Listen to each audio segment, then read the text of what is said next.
Do you wanna know? Well, I've been thinking about you. Bismillah, assalamualaikum warahmatullahi wabarakatuh. Untuk kesempatan kali ini saya akan menyampaikan materi kelas 4 tema 6 yang bertema cita-citaku.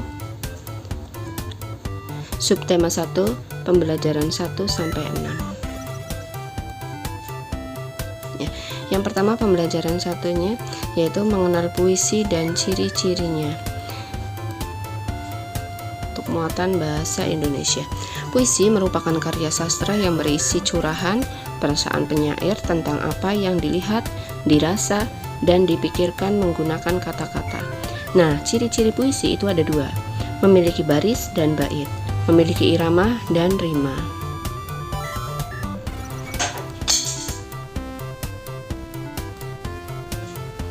Nah, perhatikan ya puisi berikut yang berjudul Cita-Cita, karya Frida. Pikiranku melayang ke suatu masa. Ini dinamakan baris pertama. Dan aku pun bertanya-tanya, itu baris kedua. Mau jadi apa aku saat dewasa? Tiba-tiba ku berpikir tentang cita-cita. Nanti aku mau menjadi seperti apa? Pilihanku jatuh kepada pembaca berita. Itu bait puisi ya. Nah, puisi berrima sama, yaitu karena belakangnya ya berakhiran a semua. Jadi rimanya a ya.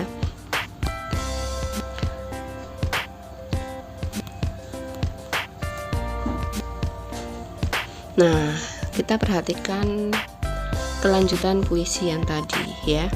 Cita-cita karya Frida. Pikiranku melayang ke suatu masa. Aku pun bertanya-tanya, mau jadi apa aku saat dewasa? Tiba-tiba ku berpikir tentang cita-cita. Nanti aku mau menjadi seperti apa?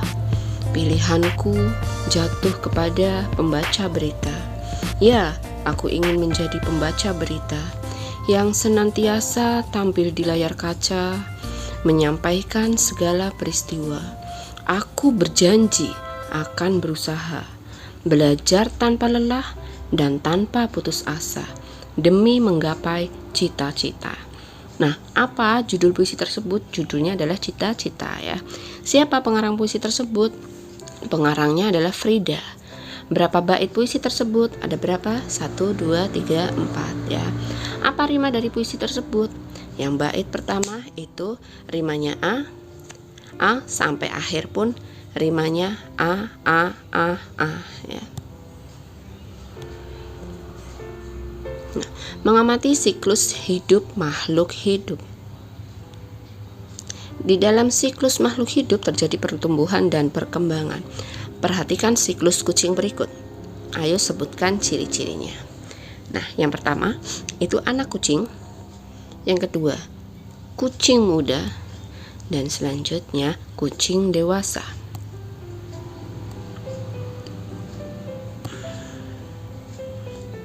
Pembelajaran kedua yaitu muatan SBDP. Menyanyi sesuai panjang pendek nada. Untuk menyanyi sesuai panjang pendek nada, kita perlu mengetahui ketukan. Perhatikan melodi berikut ya. Itu ada nada sol, nada si, do, dan re. Kita perhatikan. Itu di nada sol ada berapa ketukan. Nah, ketukannya itu dihitung dari nadanya. Sol 1 ketukan. Nah, di belakangnya ada 3 titik. Berarti di nada sol itu dibunyikan selama 4 ketukan. Oke, paham? Lanjut ya. Di nada si dihitung dari nadanya si 1 sudah. Nah, di belakang si ada 2 titik. Berarti nada si dibunyikan selama 3 ketukan. Lanjut nada do.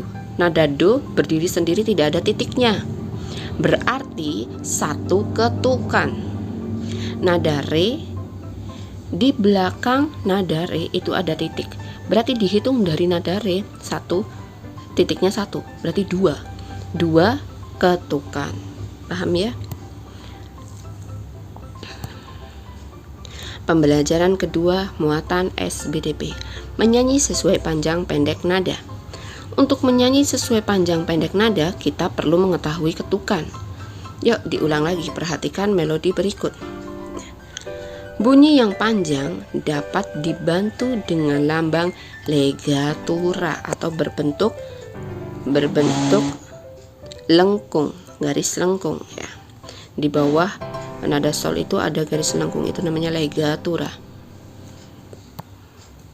Pembelajaran kedua, muatan bahasa Indonesia menjelaskan ciri-ciri puisi. Terdapat beberapa jenis rima dalam puisi. Yang puisi pertama, di akhirannya yang pertama, baris pertama itu I,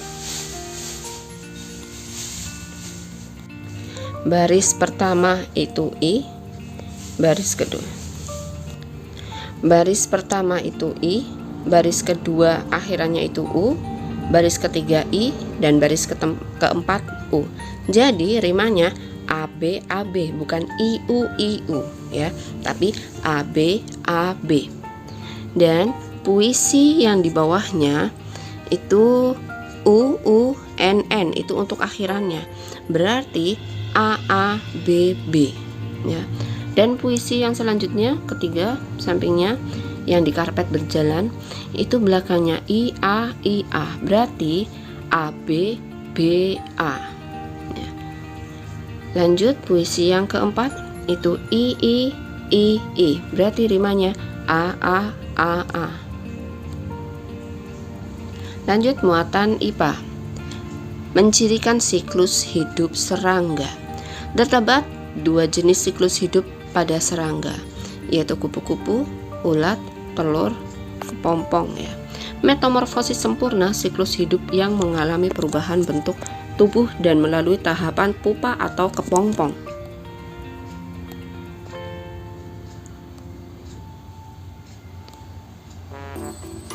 Nah, ini metamorfosis tidak sempurnanya ya.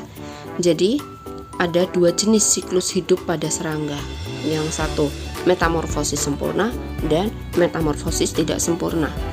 Yang pertama itu nimfa 1, nimfa 2, nimfa 3, terus jadi belalang dewasa ya. Oh maaf, sebelum nimfa 1 itu ada telur ya. Nah, jadi kenapa dikatakan tidak sempurna? Karena dari awal itu bentuknya sama ya. Nih, dibedakan dengan yang pertama ya. Kalau kupu-kupu dikatakan metamorfosis sempurna karena dari bentuk awal itu sudah berbeda. Dari mulai telur berubah menjadi kepompong, menjadi ulat, dan kupu-kupu dewasa. Ini semua bentuknya itu berubah ya, makanya dikatakan sempurna. Sedangkan belalang dikatakan metamorfosis tidak sempurna itu karena bentuknya sama semua, perkembangannya, prosesnya, pertumbuhannya ya. Ayo sebutkan jenis metamorfosis hewan berikut: nyamuk, capung, lalat, dan kumbang ya. Teman-teman bisa menjawab di buku tulis teman-teman semua. Menjelaskan sumber daya alam SDA yang dapat diperbaharui. Sumber daya alam terbagi menjadi 2, sumber daya alam yang dapat diperbaharui dan sumber daya alam yang tidak dapat diperbaharui. Sumber daya alam yang dapat diperbaharui tidak akan habis walaupun digunakan secara terus-menerus.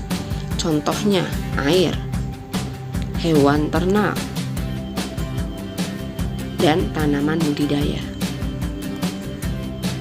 Sumber daya alam dapat dimanfaatkan untuk kehidupan manusia, seperti angin untuk pembangkit listrik. Sungai untuk budidaya ikan dan udang bisa dimanfaatkan juga untuk pasarnya. Lalu, jagung sebagai sumber bahan makanan. Tanah liat untuk membuat gerabah. Nah, muatan bahasa Indonesia pembelajaran 3. Mendeskripsikan isi puisi.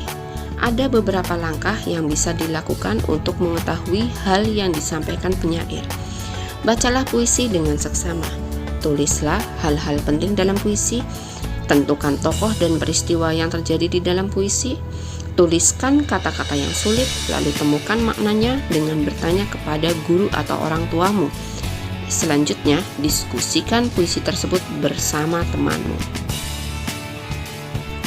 Pembelajaran 3, menjelaskan keragaman SDA, pekerjaan, dan manfaatnya. Sumber daya alam yang ada di sekitar kita mempengaruhi cita-cita yang ingin dicapai. Cita-cita tersebut dapat berupa pekerjaan dan membutuhkan sikap saling kerjasama. Contoh pekerjaan atau cita-cita yang membutuhkan kerjasama: nelayan, pegawai kantor, dan berkebun teh. Terdapat 4 manfaat adanya keragaman karakteristik individu di dalam suatu pekerjaan atau cita-cita, yaitu 1. Saling melengkapi kekurangan masing-masing, saling bertukar ide atau pendapat, memberikan saran atas kekurangan masing-masing, belajar hal-hal baru, terutama untuk meneladani sifat positif. Menjelaskan keragaman fisik, ras, dan budaya. Keragaman karakteristik juga terdapat di sekolah. Nah, Dedi berrambut lurus, berasal dari suku Jawa, dan ingin menjadi arsitek. Nah, Jonas berambut keriting, berasal dari suku Ambon, dan ingin menjadi seniman. Lanjut pembelajaran 4, muatan bahasa Indonesia. Menjelaskan makna yang terkandung dalam puisi. Menjelaskan makna puisi adalah menjelaskan maksud atau isi yang terkandung dalam puisi. Ada hal-hal yang perlu diperhatikan dalam memaknai puisi, yaitu 1. Kamu harus membaca puisi tersebut dengan seksama. Yang kedua, bacalah setiap baris dalam bait-bait puisi dengan cermat. Yang ketiga, catatlah hal-hal pokok yang disampaikan. Yang keempat, susunlah catatan-catatan tersebut dalam sebuah tulisan dengan bahasamu sendiri. Muatan ke IPS. Menjelaskan sumber daya alam yang tidak dapat diperbaharui. Sumber daya alam yang tidak dapat diperbaharui itu dapat habis jika digunakan secara terus-menerus. Sumber daya alam tersebut bertujuan untuk memenuhi kebutuhan manusia, misalnya emas sebagai bahan baku perhiasan, belerang sebagai bahan baku kosmetik, grafit sebagai bahan baku pensil.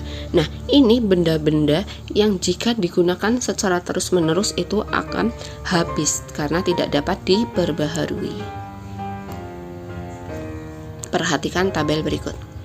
Jenis sumber daya, ya. Nah, ini pemanfaatannya, sumber daya yang tidak dapat diperbaharui. Minyak bumi, aftur untuk bahan bakar pesawat terbang, bensin untuk bahan bakar kendaraan bermotor, dan parafin untuk bahan pembuat lilin. Biji besi, bahan pembuat peralatan rumah tangga, bauksit, bahan dasar pembuatan aluminium, marmer, bahan bangunan rumah dan gedung, belerang sebagai campuran bahan pewarna dan bahan baku pembuat korek api, nikel, pembuat pelapis besi agar tidak mudah berkarat, grafit, bahan pembuat pensil atau isi baterai. Pembelajaran kelima, menceritakan kembali isi puisi untuk bahasa Indonesia. Agar kamu dapat menceritakan kembali isi puisi dengan benar, lakukanlah hal-hal berikut. 1. Cermatilah makna puisi pada setiap baitnya. Yang kedua, tuliskan makna setiap bait puisi yang dibaca. Ketiga, gabungkan seluruh makna yang kamu temukan dalam puisi tersebut ke dalam tulisan. Ringkaslah tulisan tersebut. Nah, bacalah kutipan puisi berikut. Perkakas dan oli menjadi kawannya sehari-hari. Pakaian kotor pun ia tak peduli. Semua dilakukan sepenuh hati demi mendapat rezeki, sedikit rezeki. Nah, kutipan tersebut bercerita tentang montir yang semangat untuk mencari rezeki. Itu maknanya. Pembelajaran kelima, muatan SBDP. Menjelaskan tempo dan tinggi rendah nada. Tempo adalah cepat atau lambatnya lagu dinyanyikan. Nah, tanda tempo dalam lagu biasanya di bagian atas sebelah kiri. Tinggi dan rendah nada dapat diketahui saat kita menyanyikan lagu. Ada nada tinggi dan nada rendah. Perhatikan penggalan lagu berikut. Nah, ini lagu Kebunku ya. Tempo lagu ini adalah moderato atau sedang. Artinya lagu ini dinyanyikan tidak terlalu cepat atau terlalu lambat. Nah, not-not dalam lirik lagu memiliki tinggi dan rendah nada yang berbeda-beda ya. Ini lagu Kebunku ciptaan Pak Kasur dan temponya moderato atau sedang. Berikut adalah beberapa macam-macam tempo dalam lagu. Tempo cepat disebut allegro, tempo lambat andante, tempo sangat lambat grave, dan tempo sedang disebut moderato, dan tempo seperti orang berbaris disebut marsia.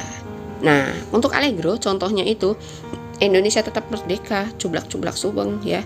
Nah, andante yang lambat itu contohnya Nyor Hijau, Butet ya. Lalu tempo grave atau lambat itu Bagimu Negeri. Moderato sedang itu contohnya Desaku Yang Kucinta, Tanah Airku, dan Soleran. Dan tempo marsia yang seperti berbaris dihentak-hentakan ya, itu contohnya Berkibarlah Benderaku, Indonesia Raya, Merah Putih Maju Tak Gentar. Nah, ayo teman-teman, tugasnya menyanyikan lagu Indonesia Tetap Merdeka ya, sesuai temponya. Ini Indonesia Merdeka itu lagu dengan tempo cepat ya, karya C. Simanjuntak. Muatan PPKN menjelaskan keragaman hobi untuk meraih cita-cita. Nah, Salman dan Aisyah memiliki cita-cita yang berbeda. Salman ingin menjadi dokter, sedangkan Aisyah ingin menjadi penari. Untuk meraih cita-citanya, Salman gemar membaca, sedangkan Aisyah gemar menari. Meskipun berbeda kegemaran dan cita-cita, mereka tetap saling mendukung.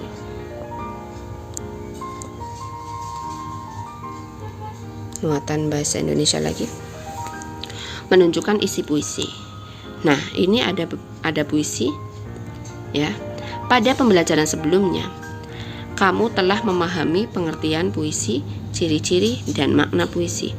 Sekarang, kamu akan menunjukkan isi puisi. Menunjukkan isi puisi dapat dilakukan dengan membaca puisi secara utuh. Kemudian, menentukan makna yang terkandung dalam tiap bait. Menyanyikan lagu sesuai tempo dan tinggi rendah nada. Pada tempo pembelajaran sebelumnya ya, yang tadi kita telah mempelajari tempo dan tinggi rendah nada. Jika lagu dinyanyikan sesuai tempo dan tinggi rendah nada, maka lagu akan terdengar merdu.